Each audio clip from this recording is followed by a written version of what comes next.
Welcome back to the Rulebook Room. I'm Harp. Today we are discussing a Supreme Court decision that often gets overshadowed by more famous cases of Shahabano and Daniel Latifi, but in many ways it answers an equally important question. When a Muslim couple divorces, what happens to the children? Does the father's obligation to maintain his children end after 2 years because of the Muslim Women Protection of Rights on Divorce Act 1986? Or do the children continue to enjoy an independent right to maintenance under Section 125 of Criminal Procedure Code? The case we are discussing today is Noor Sabah Khatun versus Muhammad Kazim, decided by the Supreme Court in 1997. This judgment is significant because it draws a very important distinction between the rights of a divorced Muslim woman and rights of her children. It reminds us that while personal law may regulate marriage and divorce, the welfare of children occupy a special place in both statutory law and legal policy.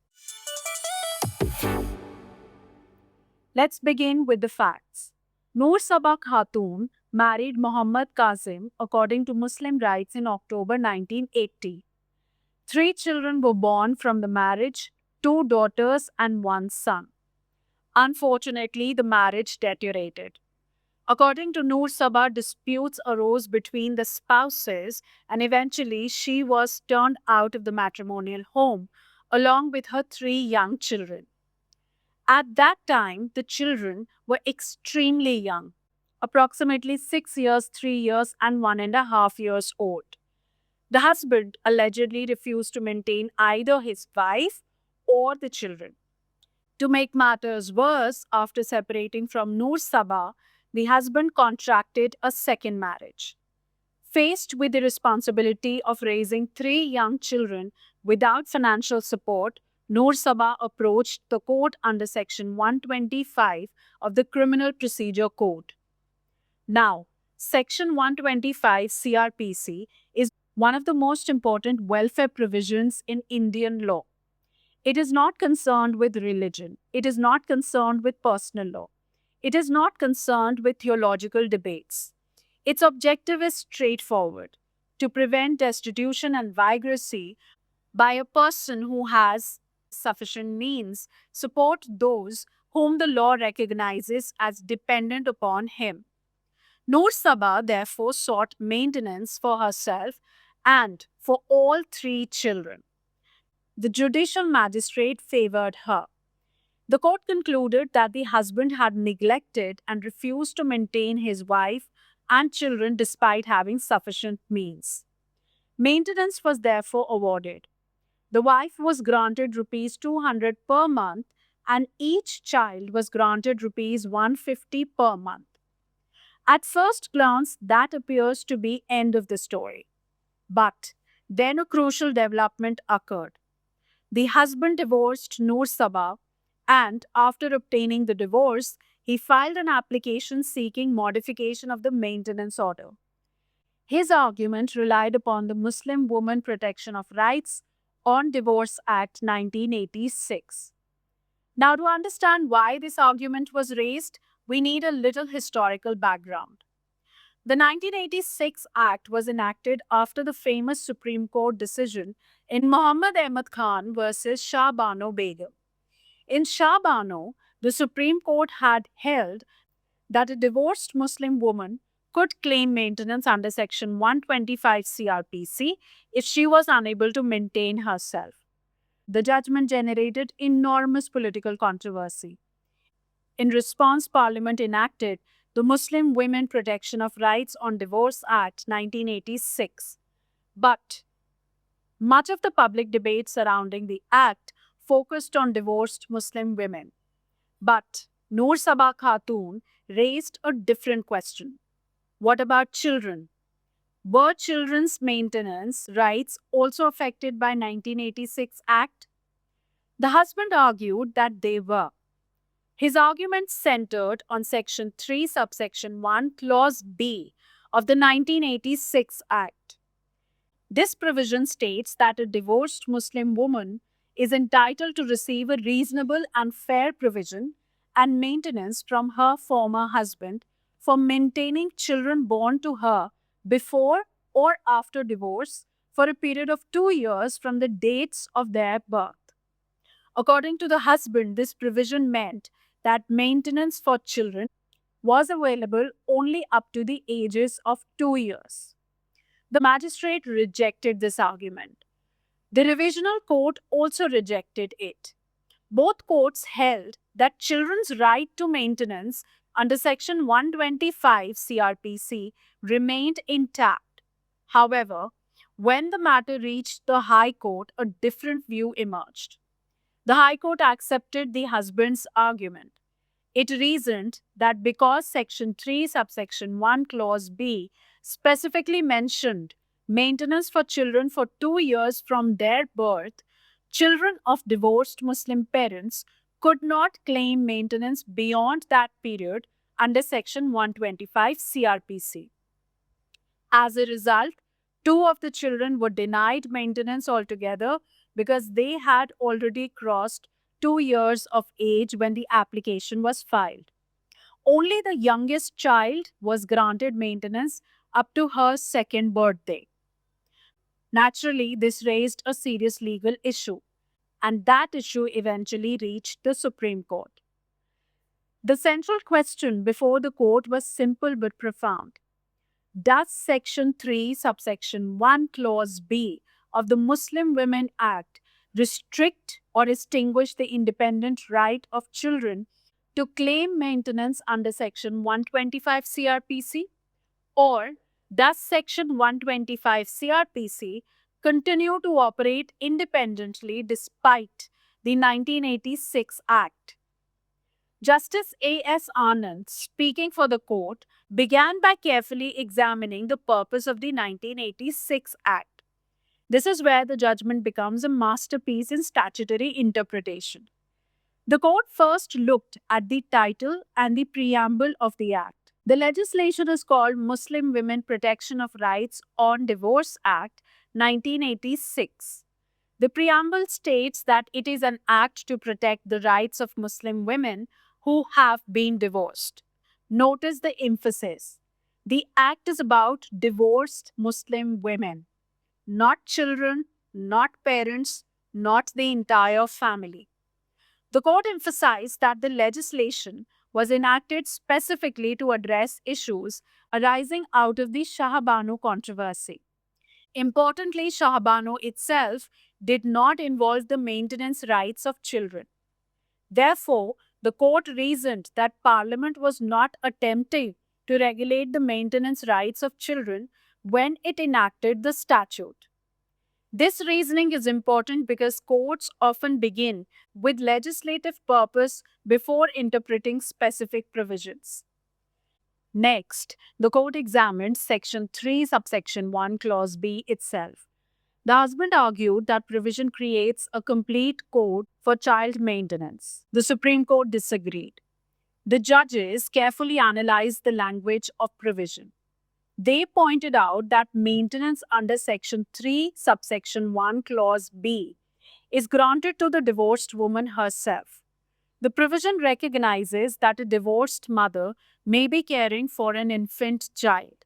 To assist her during the period of nursing and fosterage, the former husband is required to provide a reasonable and fair amount for a period of 2 years for the child's birth. The court therefore interpreted the provision not as a limitation on children's right, but as an additional benefit available to the mother. This distinction became the heart of the judgment. The court explained that Section 3, subsection 1, clause B creates a right belonging to the divorced woman. Section 125 CRPC creates a right belonging to the child. These are two separate legal rights. They operate independently. One does not destroy the other.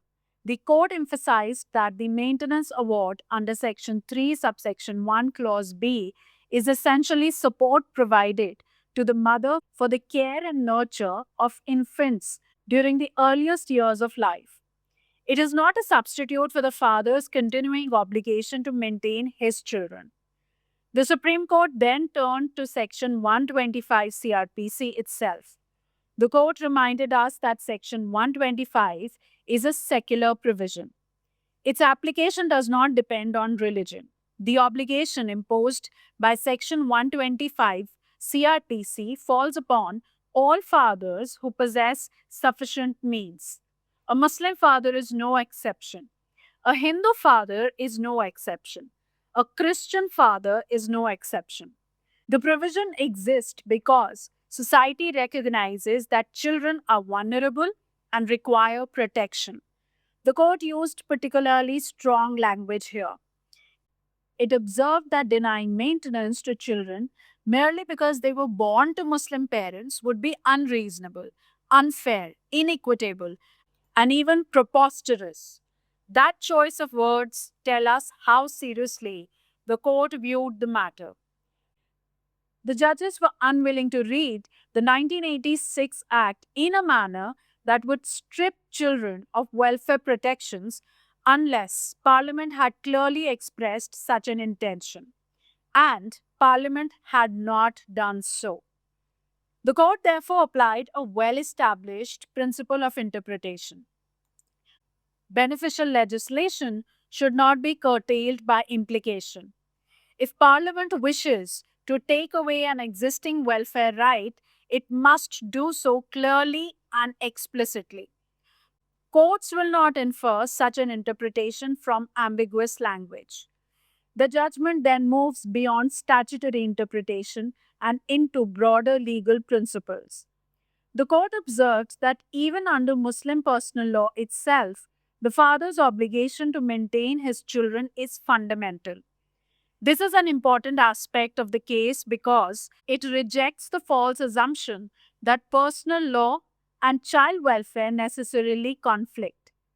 The court cited the work of Professor Tahir Mahmood, one of the India's leading scholars of Muslim law. His writings explain that maintenance known as nakafa is regarded under Islamic law as birthright of children and an absolute obligation of the father. The judgment notes that daughters are entitled to maintenance until marriage and sons until they become capable of maintaining themselves. The court also referred to Islamic traditions emphasizing the religious and moral importance of caring for daughters and children. This aspect of judgment is fascinating.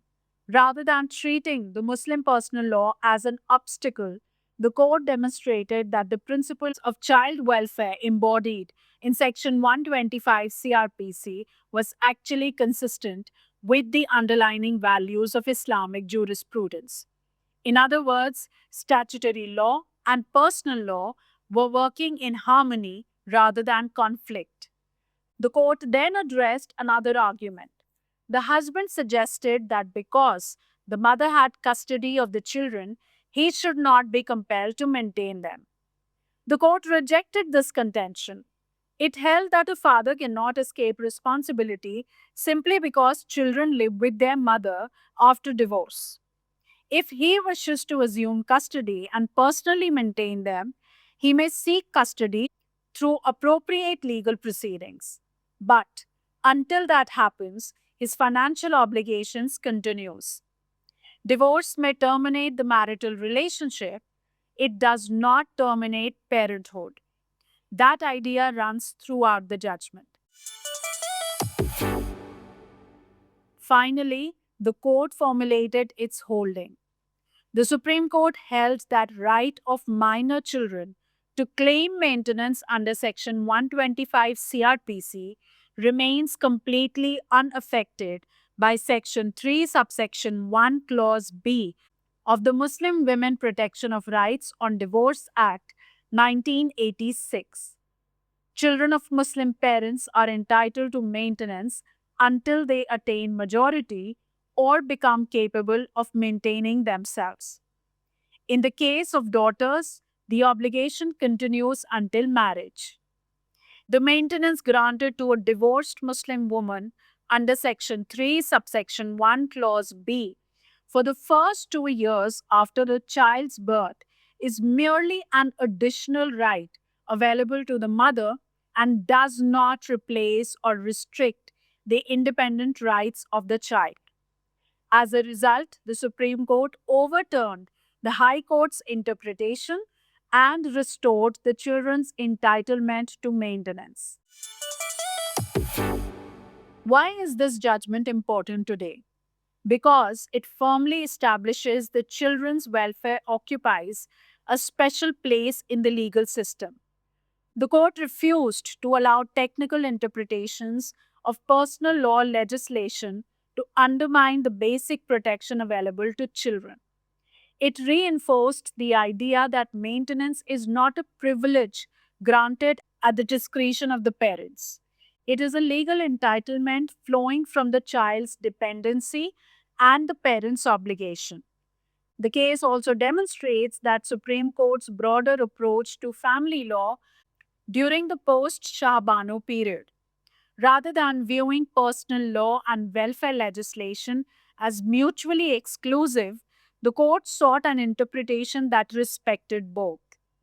The result was a judgment that protected vulnerable children while remaining faithful to statutory language and Islamic legal principles. And perhaps this is the most enduring lesson of Noor Sabah Khatun. Family law disputes often appear to be conflicts between adults, but courts must never lose sight of voices rarely heard directly of the children. In this case, the Supreme Court ensured that those voices were not drowned out by the technical arguments about divorce and personal law. The court reminded us that a father's obligation towards his children survives marital breakdown. The end of a marriage is not the end of responsibility. And on that note, we come to the end of today's episode. Thank you for joining me on the Rule Book Room. I'm Harp. Until next time, bye.